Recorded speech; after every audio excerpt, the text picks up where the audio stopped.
بصوا الكائن ده هيتفاجئ زيكم زيكم هيتفاجئ. هو مش عارف الفيديو هيبقى ماشي على ايه. بص انا هفهمك، تعالى بص، والله ما تخاف مني، هو بيخاف مني معرفش ليه. انا هخلي ايدك تتحرك من غير ما انت تتحرك. بلا سحر بلا شعوذه. انا بدات اخاف منه. انا هفهمه وهفهمكم في نفس اللحظه عشان نوفر وقت. انت يعني اديله مجال كده يبص. اوعى، ده ما بيتحركش. بص انت هتعمل ايدك كده، تمام كده. هتضغط جامد قوي على الحيطه، مش تضغط بجسمك، لا تضغط بايدك بس. تضغط جامد من اول كوعك لحد اطراف ايدك، حتى بتضغط جامد لمده دقيقه واحده بس. اعملها لمده دقيقه وبعدين سيب دراعك بس كده، هتلاقيه بيطلع كده. طب لو ما طلعش تدفع كام؟ هدفع لك اللي انت عايزه، بس يلا. بس تضغط جامد، بقولك مش بقوله مش بجسمه. بص البعيد، اضغط حتى بصوابعك، باطراف صوابعك وبكوعك، بكل حته، فاهمني؟ دقيقه وجايه لكم يعني عشان هنطول. بدأ يتشل. عدى دقيقتين انا خميت. يلا سيب ايدك وبص للكاميرا.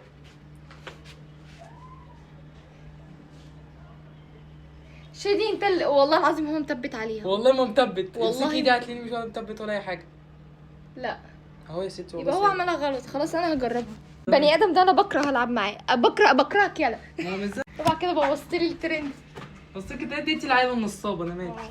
انا دقيقه. عدى دقيقه اهو. والله العظيم ما بحركها، والله ما بحركها. ثانيه هنجرب تاني يا ماما. والله ثانيه. محاولة أخرى. يلا اتحرك. شيري عنده حاجة في الإعدادات مش شغال. المهم إن التجربة نجحت معايا. البني آدم ده مزوخي، مش مفيش حاجات ساعات بتنجح معاه، لأن هو في حاجات ناقصاه كده، في حاجات غريبة مش عارفة. تعالوا نلعب ريست. السلام عليكم. نلعب ريست وماشي. اتفضل. اخسر كده كده ده بصي يعني هو دراعه مال الشاشه، فخلاص انا كده خسران. يلا العبيني بايدينا عادي. بجد والله؟ والله. يا ماما. والله العظيم والله العظيم من بكره انزل جيم. انا ما حصلش الكلام ده خلاص.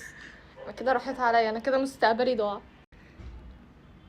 تجربه فاشله. السلام عليكم.